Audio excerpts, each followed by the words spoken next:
All right, let me start the second lecture, lecture 2. Now we will start from the paths and cycles and connectedness.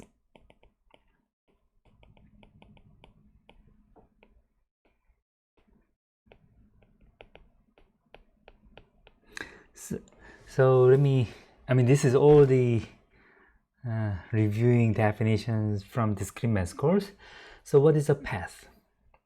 Well, before defining a path, I'm gonna define a work. Right, so what is a work? Well, we might have a graph, and I might have something like this, maybe. So this is a work. So it's kind of, it's a way to traverse a graph, right? You want to traverse graph in such a way that you visit vertex and edge, and you move to another vertex from another vertex by using an edge. So how do we formalize it? We'll formalize it as an alternating sequence V0, E1, V1, E2, V2, dot dot dot, EK, VK. It's common to use V for the vertices and E for the edges of vertices and edges.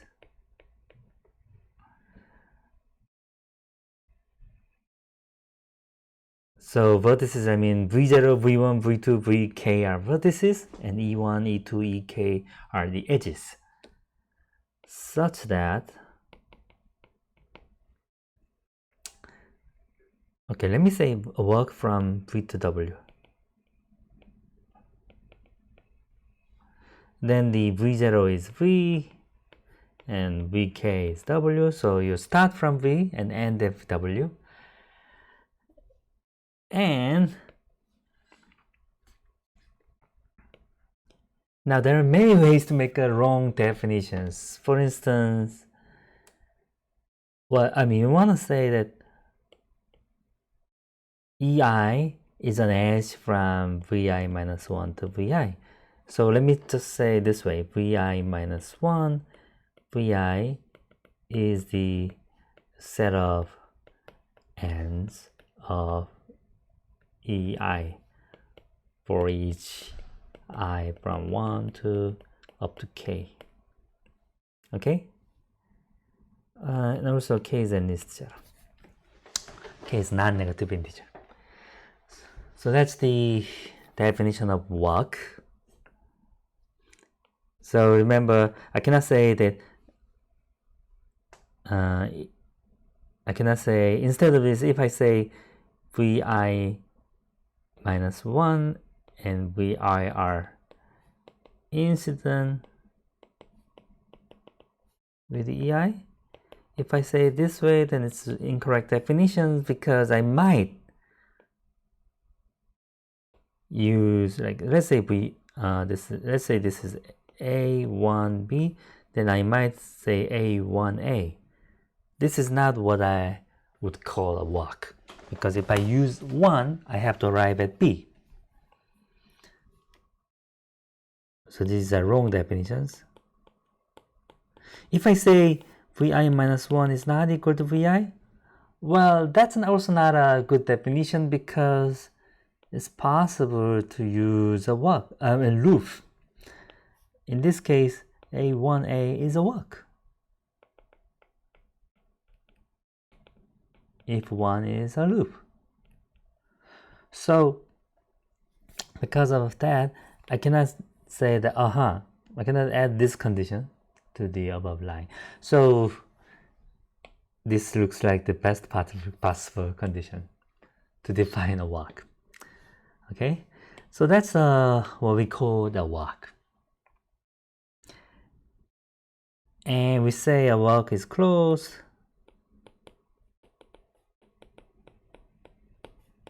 if the first vertex is same as the last vertex. okay, then we call it a closed walk. And the length of walk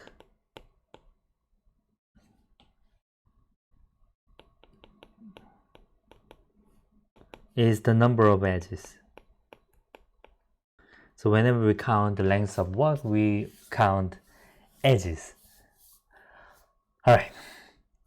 Now there are many other terminologies. We say a trail is walk without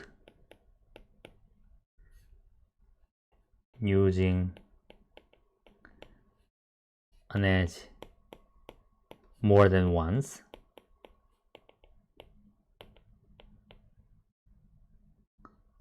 Okay, is it clear? Maybe I should say no edge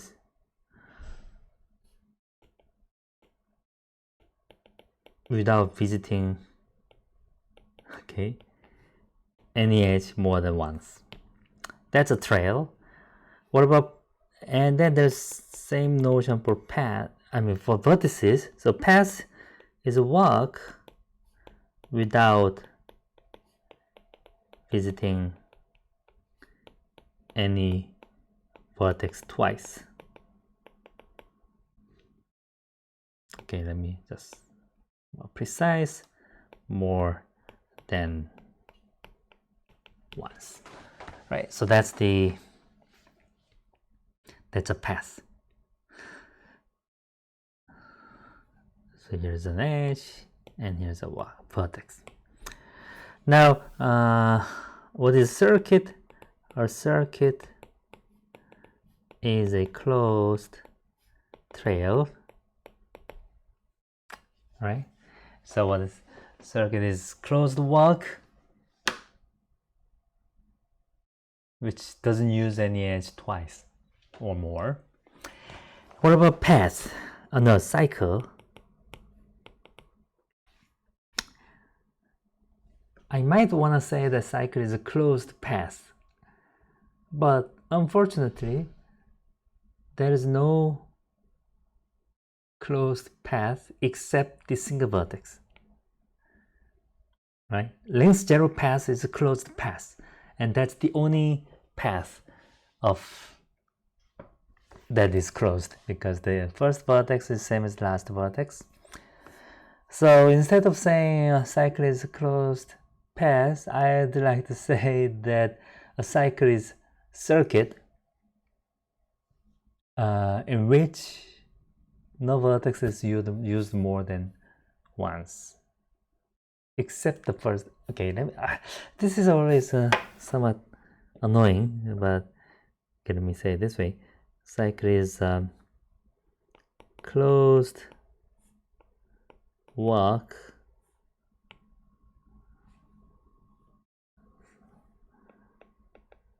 such that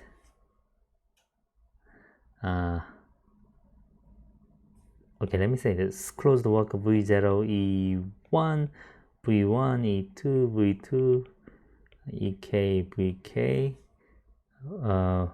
where length is at least 1, so you have to have at least one edge, and V0, V1,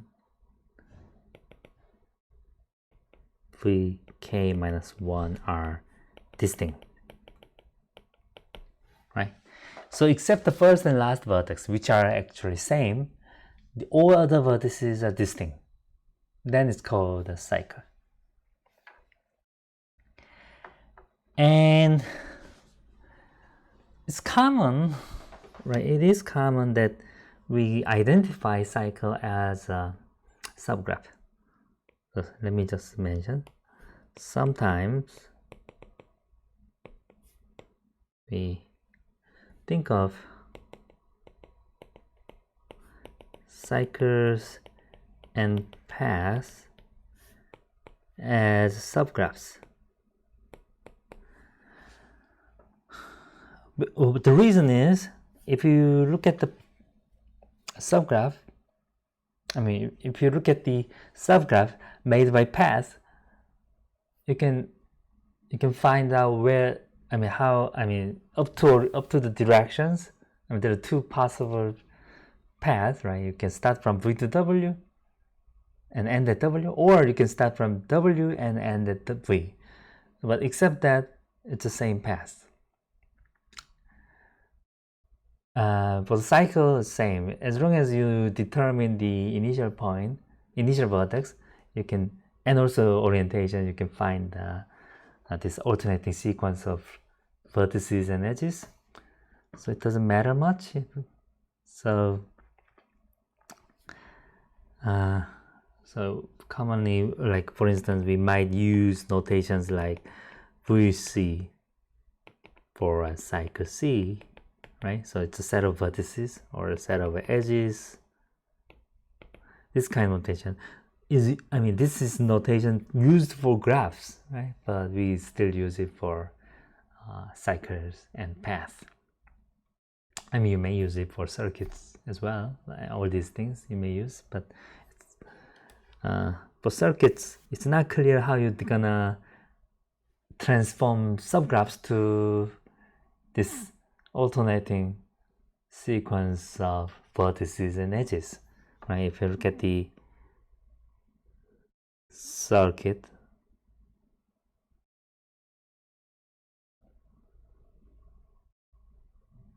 where did I start?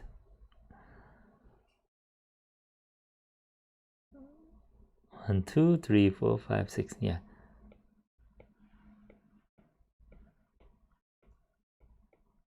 So this is an example of circuit, right?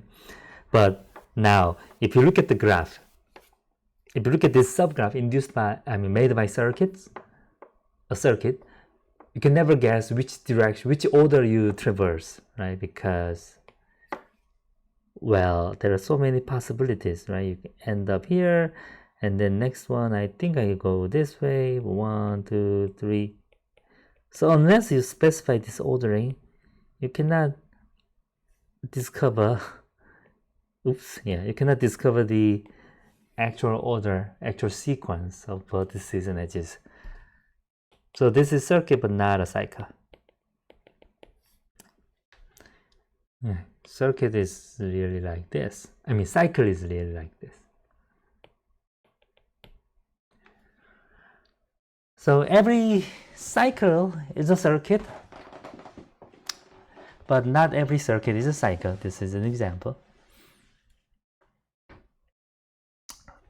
All right. Now, here's one lemma that many of you must be familiar. If a graph G, oh yeah, by the way, if I have a loop, then it is a cycle as well, right? A1, so A1A, that's a cycle of length 1. Right, so let me continue with this lemma. If graph G has a path, has a walk from X to Y, then it has a path from X to Y. So this is one place where you can see the proof using mathematical induction. So let me show you two ways of describing the proof. Both are identical, both are essentially same, and both are mathematical induction, but it differs by, in a way, so you may, let me say it this way. So while thinking of proving this lemma, you may think of the following methods. So what's the idea? You may imagine that, well, I have a path from a walk from X to Y, right? And it's quite complicated. How are you gonna do? Let's start with the simple situations.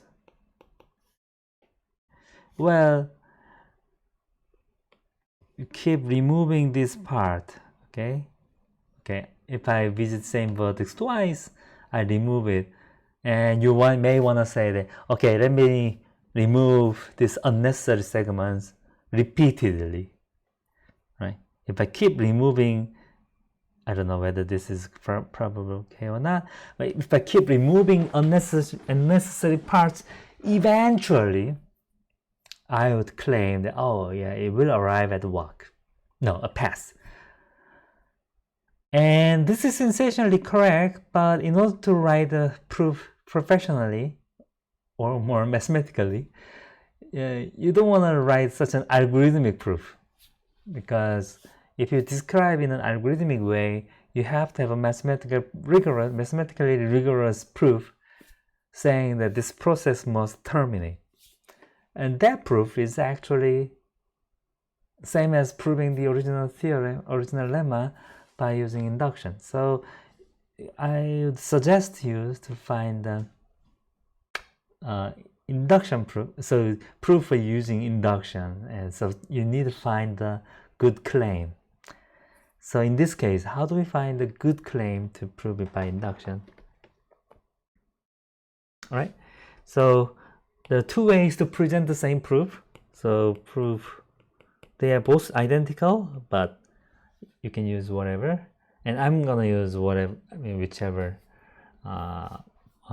is more convenient later. But since this is only beginning of this course, I'm gonna describe two proofs. So proof one, we use induction. Okay, I'm gonna present a stronger statement. If G has a walk of length t from x to y, then G has a path from x to y.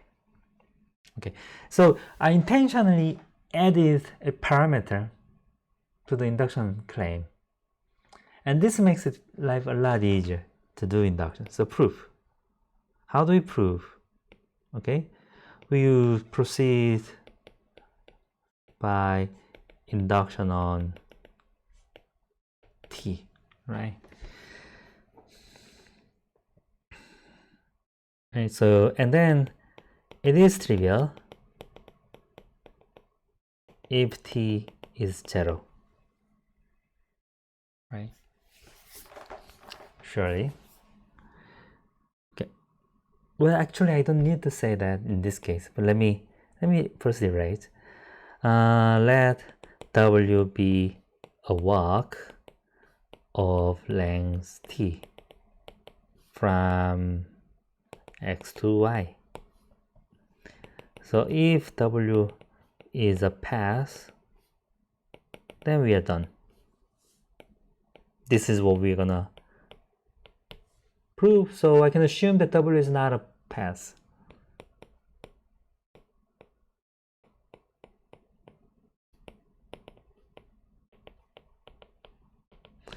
And this sentence already implies that the t the case that t is 0 is covered, right? If t is 0, then you have walk of length 0, and walk of length 0 is a path all the time. So that's fine. Now W is not a path. What does that mean? That means some vertex is visited twice. So there is a vertex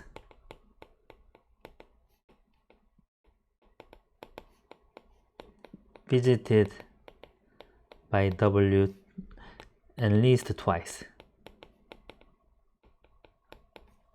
right? So we start from X, we visit Z, and we visit Z again, and then we may visit Z more than twice, but in the end we arrive at Y. So what we do is to remove these parts. So let's say this segment is 1. Okay, let me not say like W1 and W2, W3. So let W prime be a walk obtained by concatenating W1 and W2. Then W prime is a path from, no, W prime is a walk from X to Y.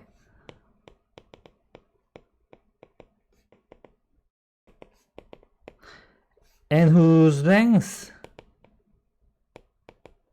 is less than T. Now, we are using induction on T.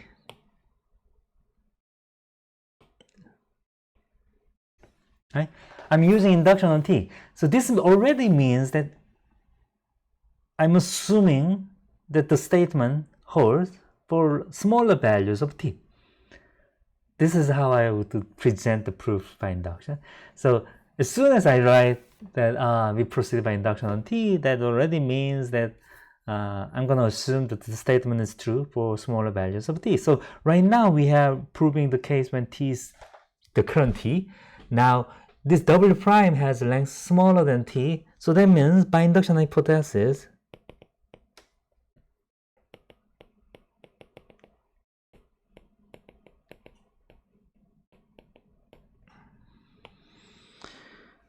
G as a path from X to Y. Okay, this is what I would write. So that's the end of the proof. All right, so what's the proof 2? It's going to be same proof, but the setup is different. I will not say induction more explicitly. What I would say is the following: let W be a shortest walk from X to Y. So instead of saying that I will take induction on the length, I will just take the shortest path, no, shortest walk. And then we're going to prove that W is indeed a path. So we do the same thing.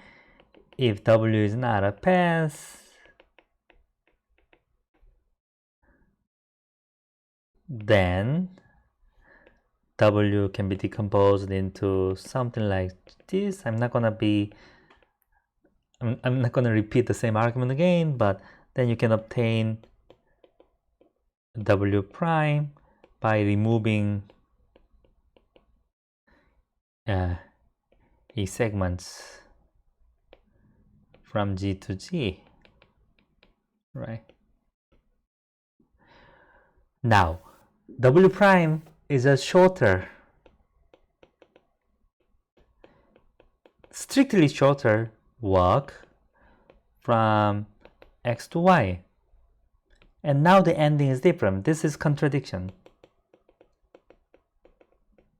right? This contradicts to the assumption that W is a shortest path. The reason why I'm writing a shortest path, shortest walk, is because there might be more than one shortest walk. So that's contradiction, right? And you may think that these two are different proofs, but actually they are identical proofs. Mathematical induction is actually based on this well-ordering principle of the positive integers. So the well-ordering principle says that any non-empty subset of positive integers must have a minimum. Okay, so that's well-ordering principle.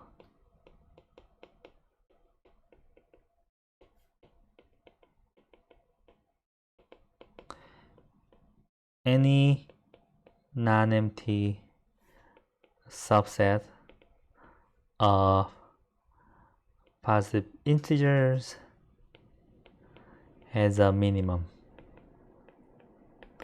So if you if you define the positive integers by some axioms, this could be one of the axioms, and you can use this to prove the induction principle. And conversely, if you assume the induction principle, mathematical induction, you can prove this well-ordering principle. And so since well-causal and well-ordering and inductions are all based on, all equivalent, so you can prove the same statement by using induction or well-ordering. So here I'm using well-ordering principle because I claim that I can always find the shortest walk. I claim that there exists the shortest walk.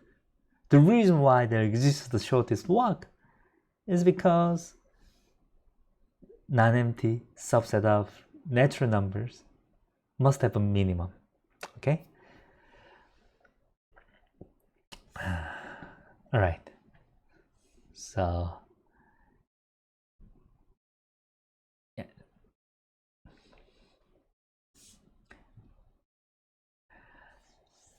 All right, so let me show you one more statement which may be interesting. Let me say the delta of G to be the minimum degree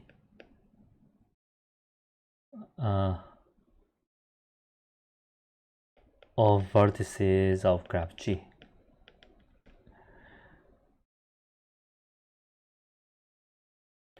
If G is a simple graph,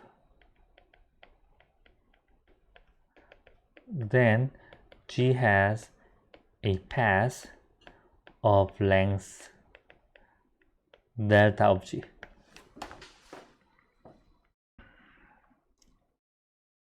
Now it's a easy exercise. How do we prove that? Of course, there are many ways to prove this, and I think many of students who are not familiar with professional writing or mathematical proofs would say that, well, you start from some vertex and you continue extending a path repeatedly until you end up with a path of length delta. So then the proof will have some step where you may say, oh, you repeat this process, you blah, blah, blah. And all kind of this proof should be converted to a proof using induction more precisely. All right, so let me show you the proof. And you can think of the way you'd write the proof, and then I can say, oh yeah, that proof is not really professional. Some proofs are more professional. Okay, you may explain same idea, but I mean in terms of idea it's same, but if you use the induction professionally, then you will create a cleaner proof. So how do we prove that? Well, okay, so let me use this well-ordering principle. Let P be a longest path in G. All right. Well, you may wonder, why does the graph have a longest path? Well, the reason is simple. We only talk about finite graphs, so the set of vertices is finite. So there's an upper bound. So the set of integers having upper bound must have a maximum.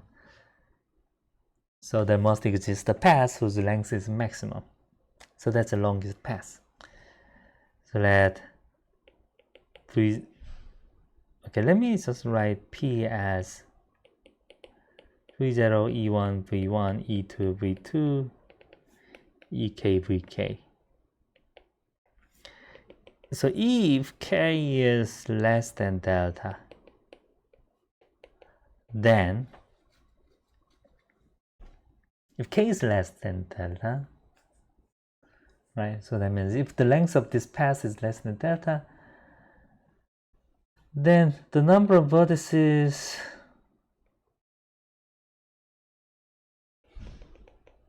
in this set is less than k. No, it's less than delta. So vk has a neighbor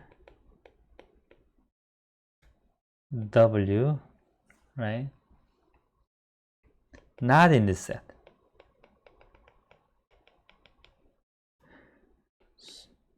So we can extend.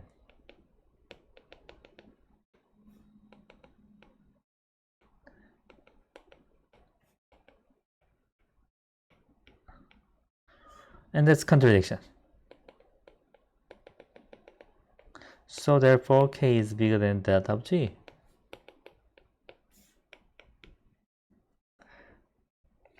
Right. So that's one way to prove it. So this well-ordering principle is used here because I'm taking a longest path. How would you write it in terms of the induction? Well, you may say, well, if there's a path of length I, and if I is less than delta, then there's a path of length I plus 1. That could be a way of writing the proof by using mathematical induction principle, but it's annoying, it's ugly. I think in this case, you may want to use this well-ordering principle. But both proofs are, I would normally casually say that both proofs are the induction proofs because it's based on same principle, right? Well-ordering. All right, so that's the proof. So so far we talked about the walk, trail, path, circuit, and cycle. Now let's talk about connectedness. Oops.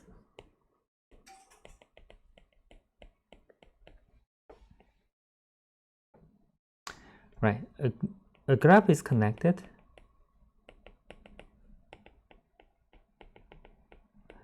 if for any two vertices xy of g, there is a path from x to y. Then we say graph is connected. And what is a component? A component is of a graph is a maximal connected subgraph.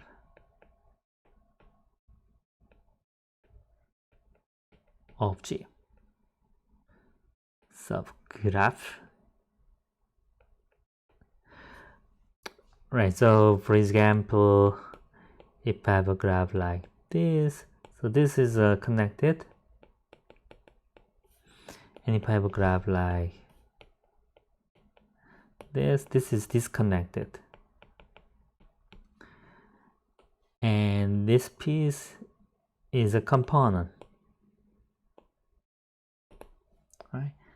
It's connected subgraph, and it's a maximal connected subgraph because no matter how I try to add existing edge of the graph G or existing vertex of the graph G into this subgraph, it will be disconnected. So it's a component. There's another way of describing components. This is by using this relation. So let's say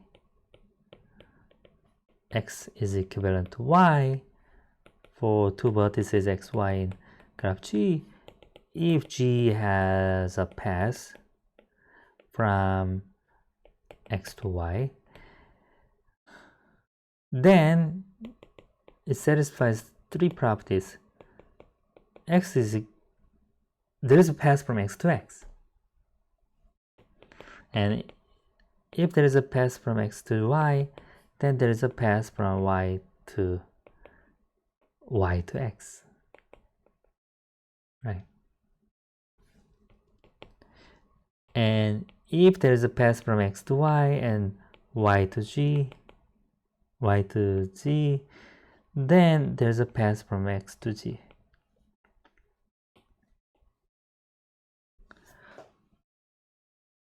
Why? This is because if x, y, and y, so if you have a path from x to y and y to g, then g has a walk from x to g, right? Because you can combine these two paths. You use first pass and you use second pass. Try. Okay, let me try to write some non-trivial examples. So you have x here, g here, no, y here, and then g here. If I have a path from x to g, x to y, and y to g, then I have a walk from x to g. But still, we have shown already that if you have a walk from x to y, right? If you have a walk from x to y, then you have a path from x to y. So if you have a walk from x to g, then you have a walk, the path from x to g. Right? So what does that mean? That means this relation of having path or not is an equivalence relation.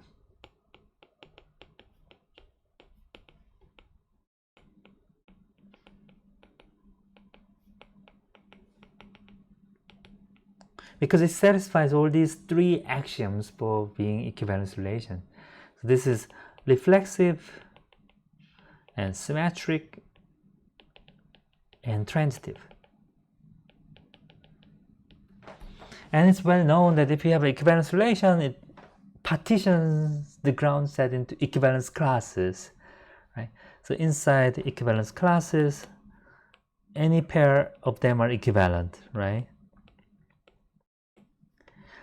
And each equivalence class induces a component, right? In a component, even though I said the component is maximal connected subgraph, but indeed component is a subgraph induced by this equivalence class. All right, so that's the property of components and connected graphs. All of this must be familiar to many of you because you may have taken discrete math course already. Okay, now here's one theorem, one lemma.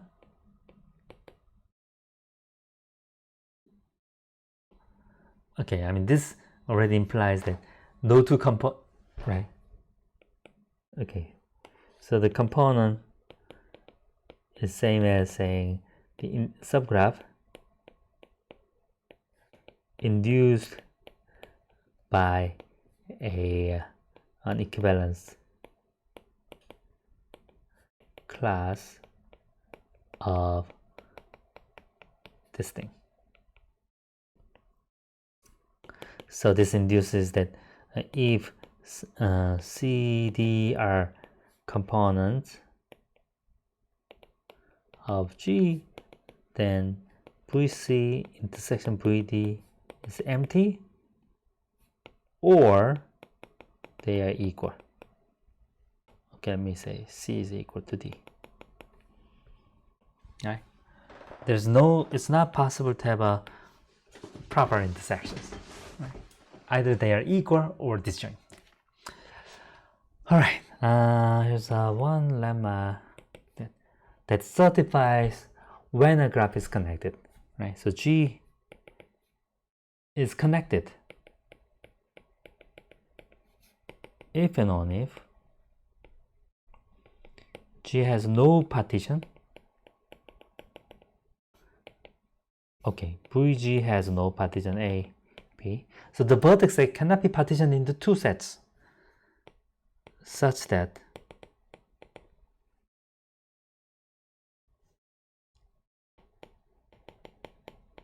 A is non-empty, B is non-empty, and G has no edges joining A and B.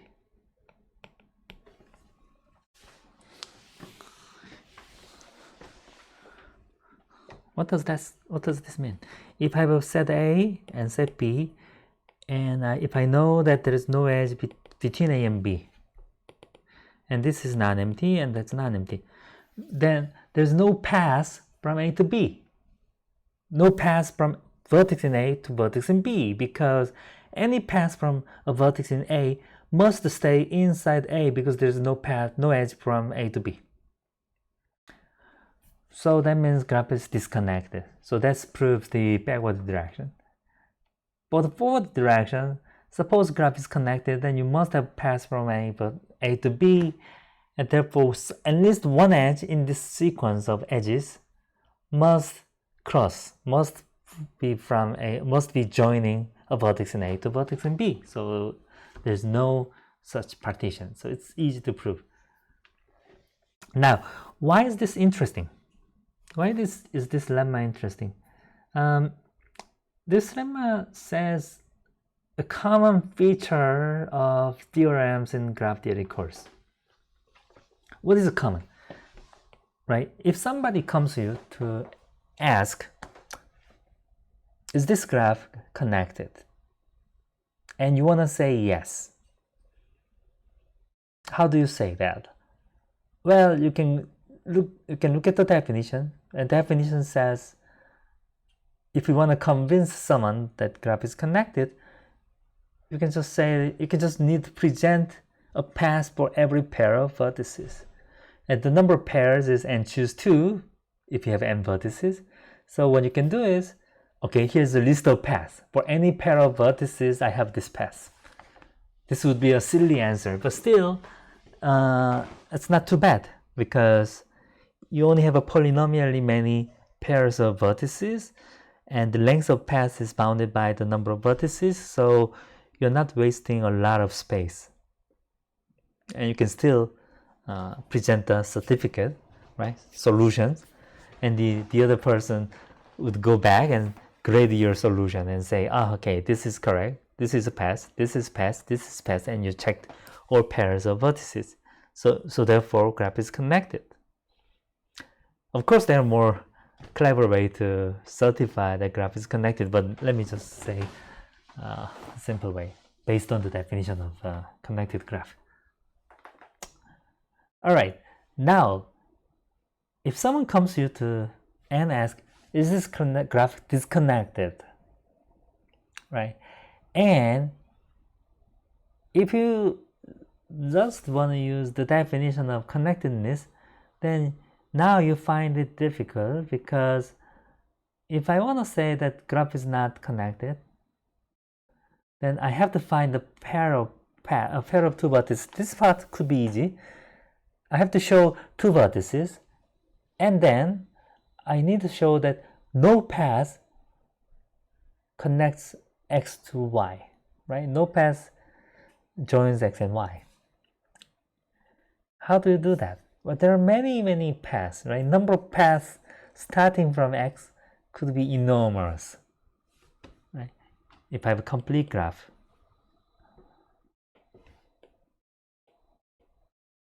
right? Let's say I have a k n over 2, k n over 2. So the complete graph on n over 2 vertices is joined by no edges. Now, if I have a vertex x here, vertex y here. Now, I want to convince somebody that there is no path from x to y. If I use some definitions only, then there may be n over 2 factorial, more than n over 2 factorial ways of making a path in x, probably, right? That's a huge number of paths, and none of these paths go to y, and that's too many.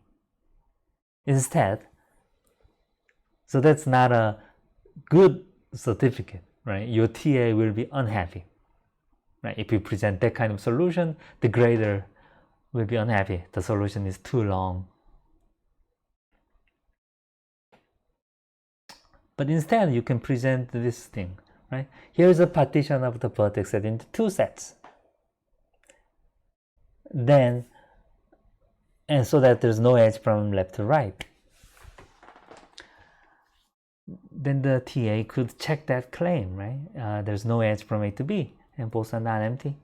And this lemma says that if that's the case, then graph is disconnected. So this is what's called the co-MP.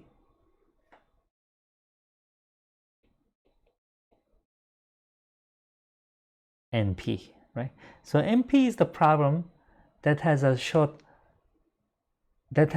certificate for the yes answer. So let me just say, roughly speaking, it's a set of problems, decision problems,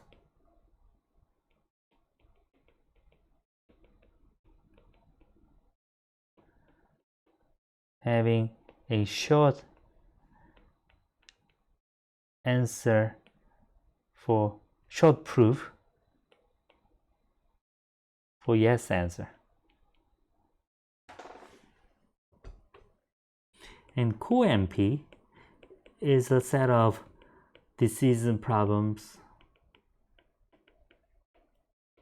having a short proof for no answer, right? Is this graph connected? No, because there is a partition, right? This partition is short.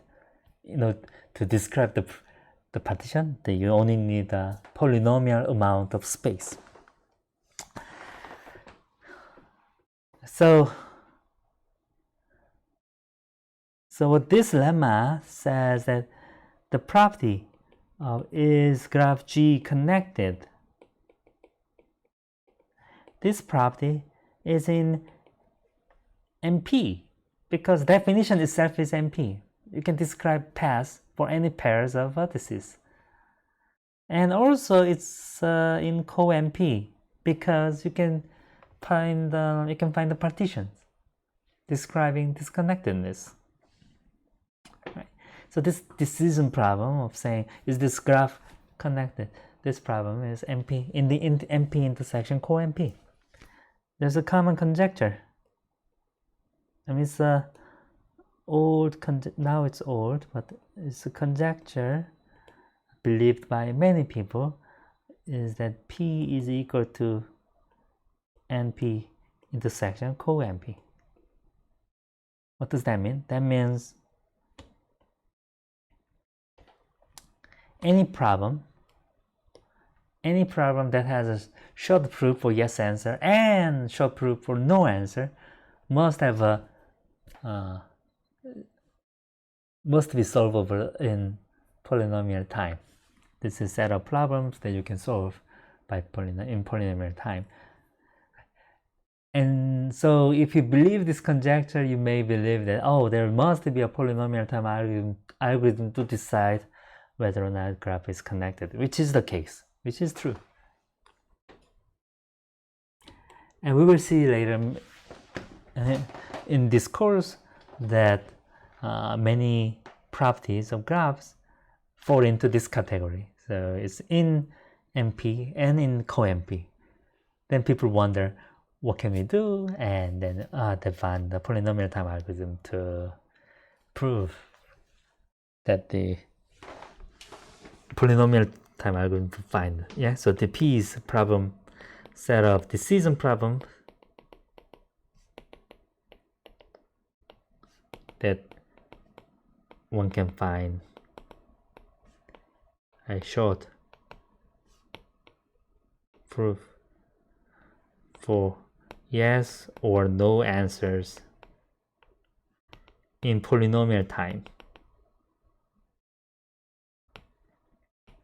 So by polynomial time, I mean the running time to compute or find this proof should depends on the polynomial function of the input size.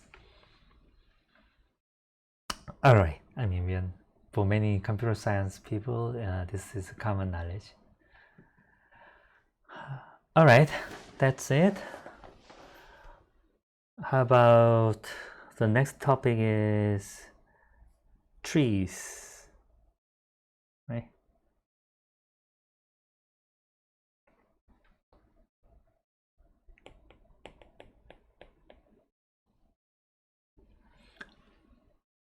So let me start with the forest. So forest is a graph with no cycle.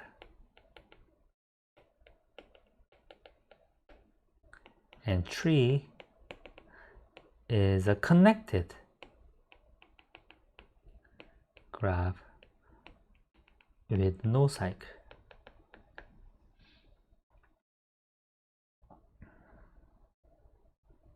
So every component of forest is a tree, right? So this is a tree, this is a tree.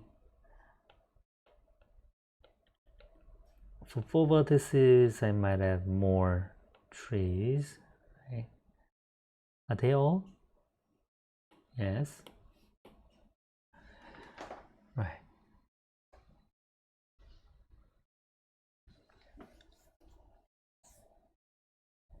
Okay. Now, here's a fundamental property of trees. The following are equivalent.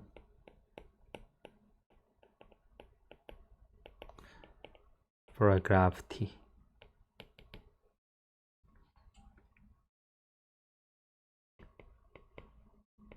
So T is a tree.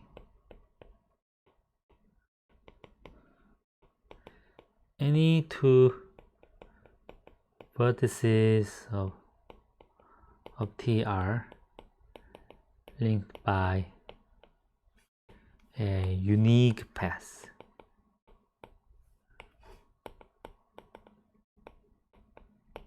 In T, so if you have a tree, when you pick two vertices, you must have a path because it's connected. But this claim says that not only you have a path, but the path is unique. The other thing is T is minimally connected.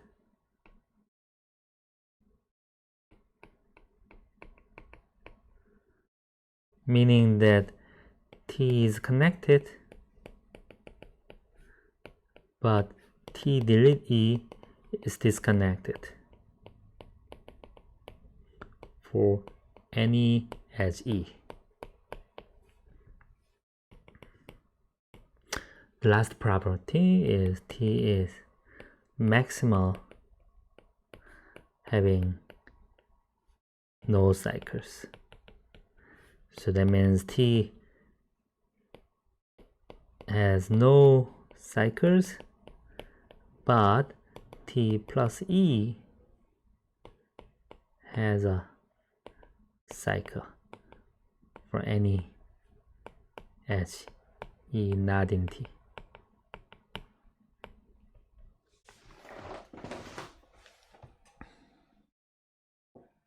Okay, let me not say E. I mean, it's better to say.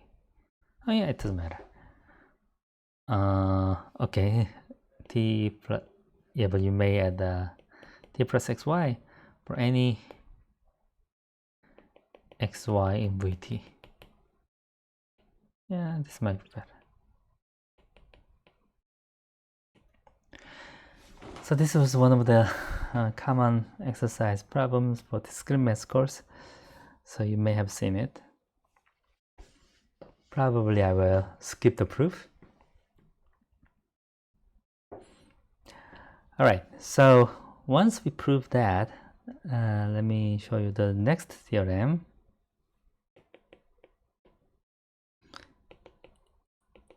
If T is a tree,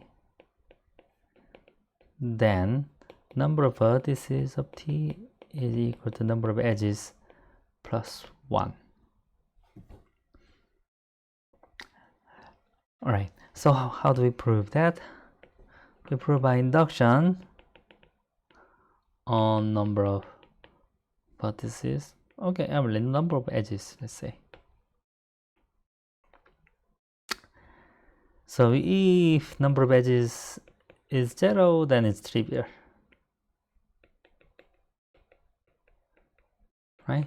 If you have 0 edges, then you only have one vertex, because if you have two vertices, then the graph is disconnected.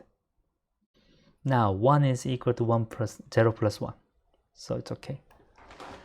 Now so we may assume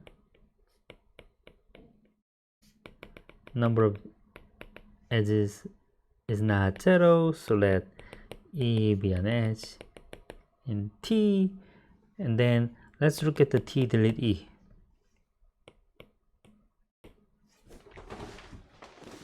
Now when you delete E, by the third property, the graph is disconnected. So T must have is disconnected.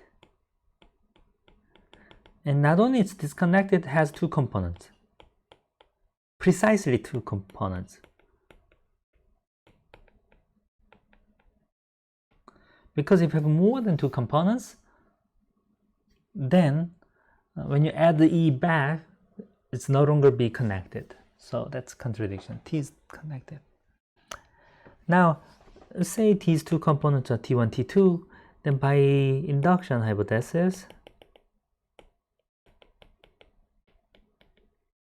number of edges of T1 plus 1 is equal to number of vertices of T1, and number of vertices of T2 is equal to number of edges of T2 plus 1. Now when you add them together, then when you end up with number of vertices is number of edges minus 1 plus 2. So this proves the claim, right? So that's kind of the beauty of the induction.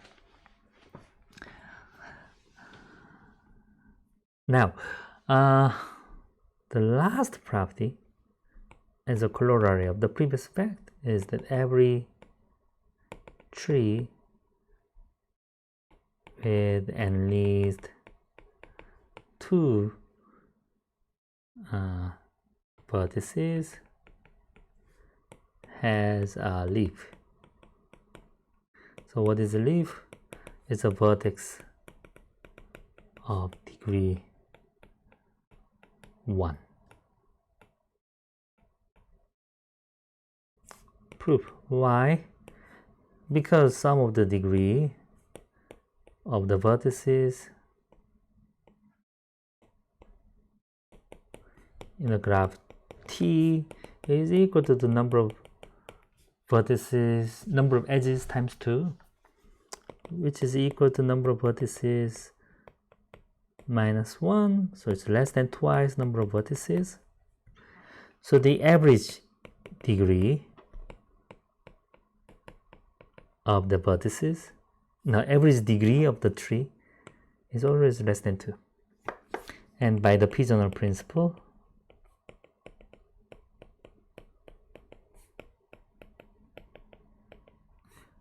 there is a vertex V of degree less than 2. But since graph has at least 2 vertices and graph is connected, so there is no isolated vertex. Isolated means degree 0. So there is no isolated vertex, so therefore the vertex V has degree 1. Alright, so that's about it. So in the next lecture, I should continue talking about contractions, deletions, minors, bipartite graphs, or Lorentz graphs. Okay, maybe I can continue. Okay, right. Yeah, then we can finish the connected this basics 2. Right, 3. So bipartite graphs.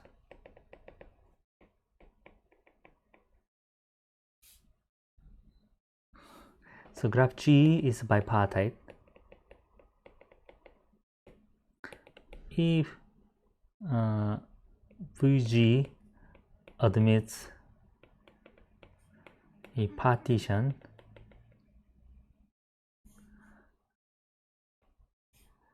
into two non-empty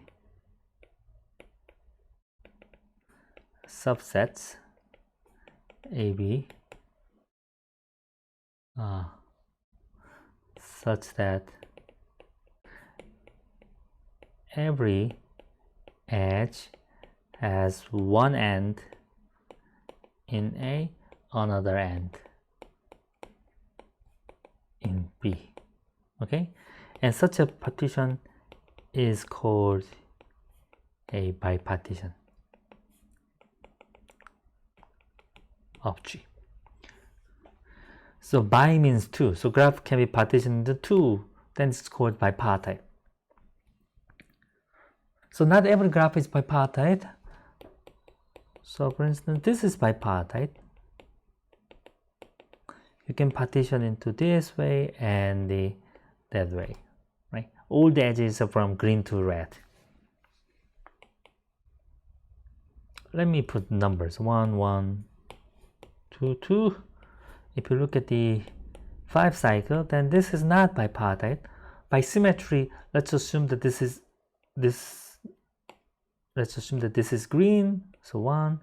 Then the adjacent one cannot be green, so it's red. And then the adjacent one is green, and this is red. Now we have conflict. If this is green, then you have an edge whose both ends are in green. If that's red, then whose both ends, you have an edge whose both ends are red. All right. So that's the. So this is not bipartite.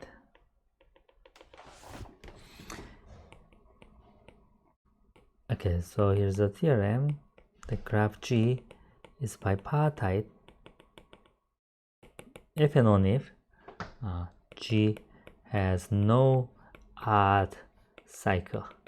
So odd cycle means cycle of odd length. What does that mean? Length is the number of edges, so you don't have a cycle of length odd. Okay. So this is again a type of theorem where one side says the polynomial certificate for yes answer, so NP.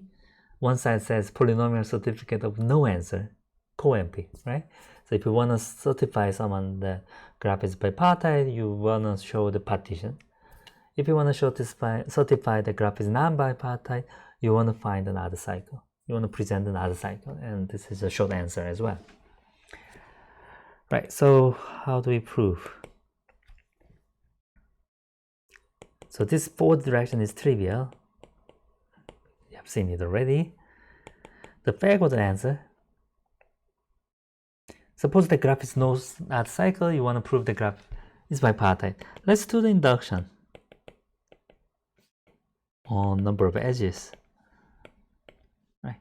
Whenever I do induction, I need to describe the parameter on which parameter I'm applying induction, because there might be potentially many parameters to consider. So I'm doing induction on number of edges. So if number of edges is 0, then it's trivial.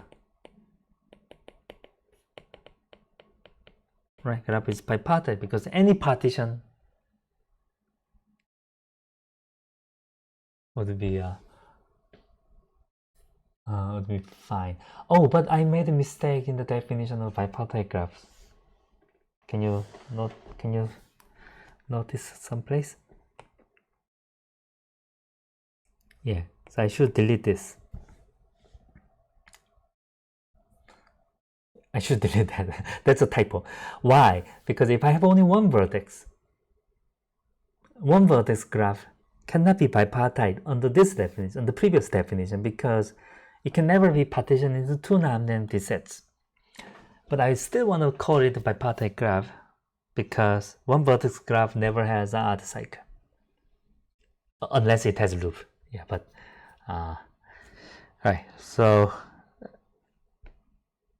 if number of edges is 0, then it's trivial because number of all vertex set is empty is a bipartition. Okay, so that's oops. Oop. What's happening? All right, and then now I can assume that there is an edge. So we may assume there is an edge E. Now G delete E has no other cycles. Because if G delete E has other cycles, then G has other cycles as well. So therefore, G delete E is bipartite. So that means G delete E has a bipartition. A, B. So here you have a A, and here you have a B. Now, it depends where E is. If one end of E is in A and one end of E is in B, then we are done because that's going to be a bipartition of whole graph G. So we may assume that both ends of E are in one side only, but by symmetry I can say that they are all in A.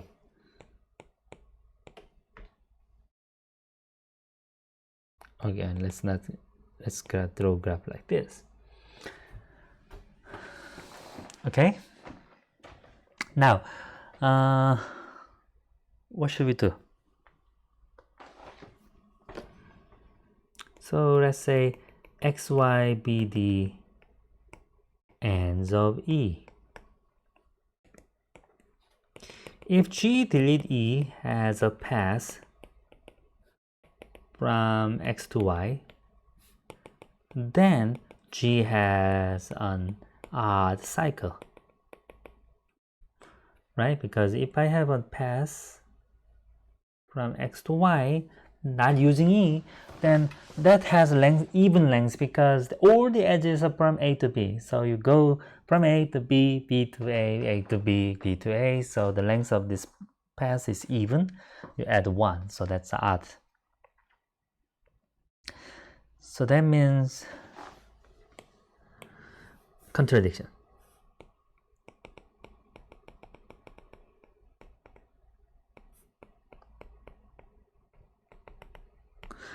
So therefore, X and Y are in distinct components.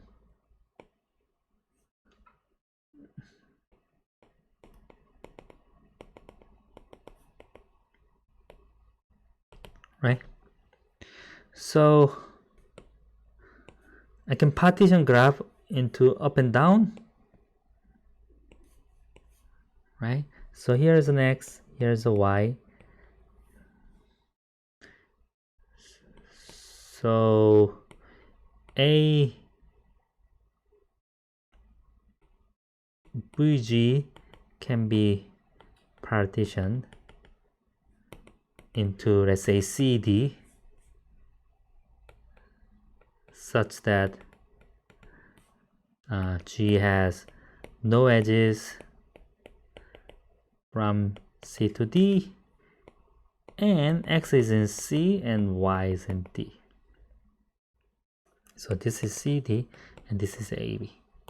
Now what we do is I will take this as one of my parts. So let A prime be A intersection C union B intersection D, and B prime be B intersection C union A intersection D. Right? So now let's look at the edges. Where are the edges? There are edges from between these parts, and there's no edge from here to there because it's an edge from top to bottom. There's no edge here, no edge there, right?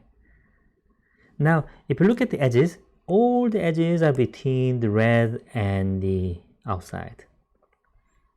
So this A prime, B prime is a bipartition of G. So G is bipartite. All right, so that's the proof that graph is bipartite depending on if it has no other cycles. All right.